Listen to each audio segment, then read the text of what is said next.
உங்களுக்கு எக்ஸ்பிளைன் பண்ண போகிறேன். நாங்கள் வந்து ஃபஸ்ட்டு கேண்டிலை வந்து ஏற்றி வச்சுக்கிட்டோம்.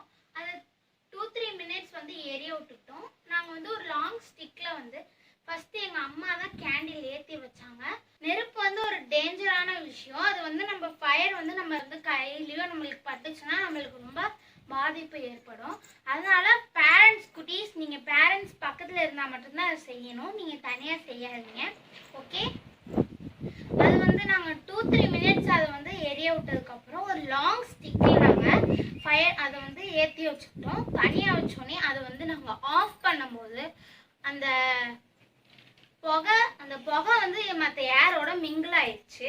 நம்ம அந்த புகை மேலே போகும்போது நம்ம வந்து இந்த பற்ற வச்ச லாங் ஸ்டிக்கில் பற்ற வச்ச அந்த நெருப்பை நம்ம அந்த புகை மேலே காமிக்கும் போது, இந்த லாங் டிஸ்டன்ஸ்லேருந்து காமிக்கும் போது அப்படியே இந்த புகையோடு அப்படியே சேர்ந்து அந்த நெருப்பும் அந்த கேண்டிலில் போய் வந்துருச்சு. நீங்களே இந்த வீடியோ பார்த்துக்கலாம். நீங்கள் குட்டீஸ், நீங்கள் இந்த விஷயத்தை நான் மறுபடியும் சொல்கிறேன், இந்த விஷயத்தை நீங்கள் மட்டும் பண்ணாதீங்க. உங்கள் பேரண்ட்ஸ் வந்து உங்கள் கூட இருக்கணும். ஏன்னா இப்போ மெழுகுபத்தியை வந்து நம்ம லைட்டனிங் பண்ண போகிறோம். ஸோ இப்போ ஃபஸ்ட்டு லைட்டனிங் பண்ணுறப்போ கொஞ்சம் நேரம் நம்ம எடுத்து தான் அது வந்து ஃபயர் ஆக ஆரம்பிக்குது. ஸோ இப்போ பாருங்கள், பாப்பாக்கிட்ட நான் ஸ்டிக் கொடுத்துட்டேன், லாங் ஸ்டிக் தான் கொடுத்துருக்கேன். ஸோ அவங்க வந்து அந்த ஸ்டிக்கில் முதல்ல ஃபயர் பண்ணிட்டாங்க.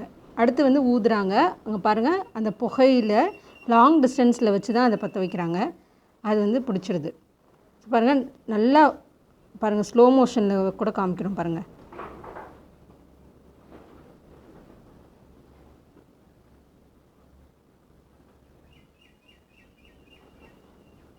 ஸோ இப்போ பாருங்கள், நான் காமிக்கிறேன். ஊதுனது நான் லைட்டாக தான் ஊதியிருக்கேன், புகையும் கம்மியாக தான் இருக்குது. ஸோ அது வந்து ரீலைட்டிங் ஆகலை.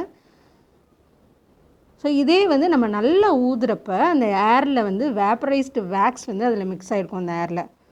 ஸோ அப்போதைக்கு நம்ம ஃபயர் ஆகும். இப்போ பாருங்களேன், அந்த புகை கம்மியாக இருக்குது. ஸோ இப்போ வந்து வேப்பரைஸ்டு வேக்ஸ் வந்து அந்த ஏரில் இல்லை, அதனால் அது ஃபயர் ஆகலை. போய் க்ளோஸாக வச்சு தான் அது ரீலைட்டனிங் பண்ண முடியுது. இப்போ இதே வந்து லாங்காக நல்லா அழுத்தமாக அதை ஊதுறப்போ பாருங்கள், நல்லா ஃபோர்ஸாக இதில் ஊதுறப்போ புகை நிறையா கிடைக்குது பாருங்கள். ஸோ அது வேப்பரைஸ்டு வேக்ஸ் வந்து இந்த ஏரில் நல்லா கலந்துருக்கு. ஸோ ரீலைட்டனிங் வந்து ஈஸியாக இருக்குது பாருங்கள்.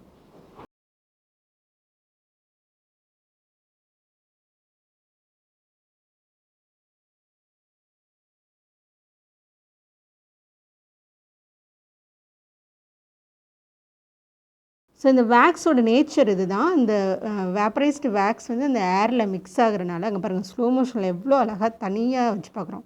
ஸோ இந்த எக்ஸ்பெரிமெண்ட் வந்து சயின்ஸ் எக்ஸ்பெரிமெண்ட் ஸ்கூல் சில்ட்ரனுக்கு ரொம்பவே யூஸ்ஃபுல்லாக இருக்கும். பட் ரொம்ப சேஃபாக இதை ஹேண்டில் பண்ணணும். ஸோ வந்து இதில் வந்து ஃபயர் வந்து கையில் படுறதுக்கு வாய்ப்பு இருக்குது. மெழுகும் வந்து வேக்ஸும் உருகி கையில் பட்டுச்சுன்னா எரியும். ஸோ இதை கொஞ்சம் சேஃபாக பண்ணுங்கள். அங்கே பாருங்கள், வாவ், ஸ்லோ மோஷனில் பாருங்கள், சூப்பராக இருக்குது பாருங்கள். அந்த மீடியமாக அந்த புகையில் வந்து சப்ளை ஆகுது பாருங்கள். ஸோ இதில் வந்து மீடியமாக இருக்குது வந்து அந்த புகை தான். ஸோ அந்த புகை வந்து பார்த்திங்கன்னா வேப்பரைஸ்டு வேக்ஸ் வந்து அந்த ஏரில் மிக்ஸ் ஆகிருக்கு பாருங்கள். தள்ளி வச்சு பார்க்குறோம் பாருங்கள், லாங் டிஸ்டன்ஸில். அடுத்து வேறு இடத்துல. ஸோ இது பண்ணுறப்போ நம்ம வந்து காற்று அதிகமாக அடிக்கக்கூடாது. அந்த புகை வந்து கொஞ்சம் ஸ்டேபிளாக அப்படியே போயிட்டு இருந்தால் தான் அந்த ரீலைட்டனிங் நல்லாயிருக்குங்க பாருங்கள். லாங்லேருந்து அப்படியே கொண்டு வரோம் பாருங்கள். பாருங்கள், அப்படியே லாங்லேருந்து வருது பாருங்கள். அழகாக எவ்வளோ டிஸ்டன்ஸில் வச்சு பண்ணுறோம் பாருங்கள். சூப்பராக ரீலைட்டிங் ஆகுது பாருங்கள். சூப்பர். ஸோ இந்த எக்ஸ்பெரிமெண்ட் செஞ்சு பாருங்கள். ஸ்கூல் ஸ்டூடெண்ட்ஸ்க்கு கண்டிப்பாக இந்த வீடியோ யூஸ்ஃபுல்லாக இருக்கும். ஸோ சயின்ஸை பொறுத்த வரைக்கும் நீங்கள் எல்லாமே எக்ஸ்பெரிமெண்ட்டாக செஞ்சு பார்த்தீங்கன்னா உங்களுக்கு நல்ல ஐடியா கிடைக்கும். இது ஒரு இனிஷியேட்டிவ் தான், இன்னும் நிறைய நம்ம பார்க்கலாம்.